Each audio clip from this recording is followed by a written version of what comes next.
The land of the free has the biggest prison population in the history of mankind. And how did that happen? When I was a kid, there were a few 100,000 people in prison in the United States.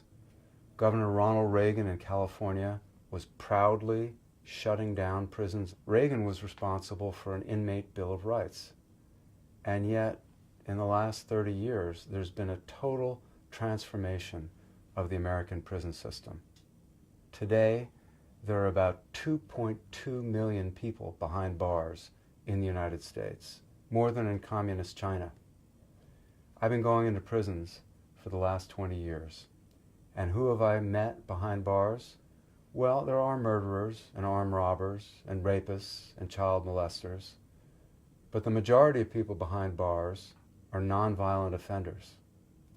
About 2/3 of them are African American or Latino.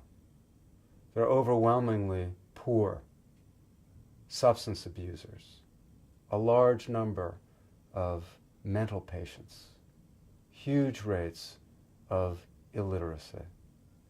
So whereas 30 years ago in the United States we were building low-income housing, today we're building prisons as a form of low-income housing.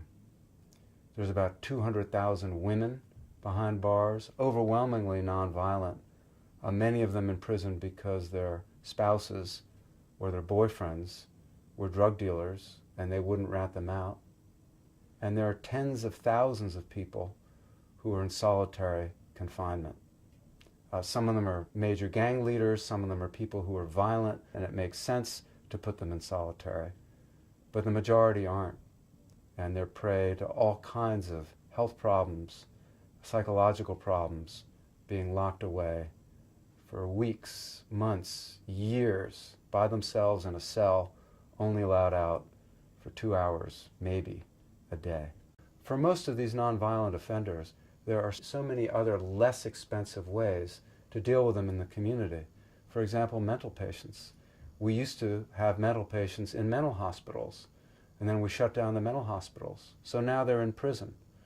The largest single facility for mental patients in the United States is the LA County Jail. And it is so much more expensive to incarcerate people with mental illness than to treat them in the community. In the United States, we're privatizing our prisons and giving them to corporations to make money off of locking people up.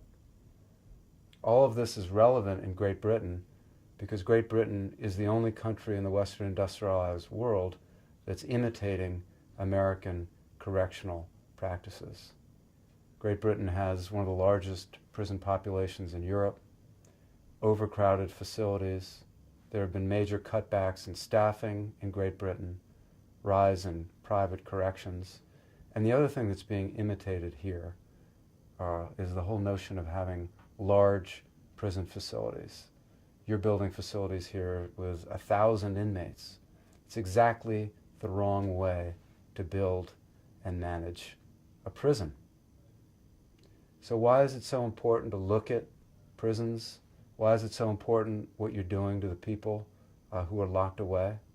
Most of them will walk free one day. Most of them will be on the streets, in the malls, with people. And what you do to them behind bars has consequences.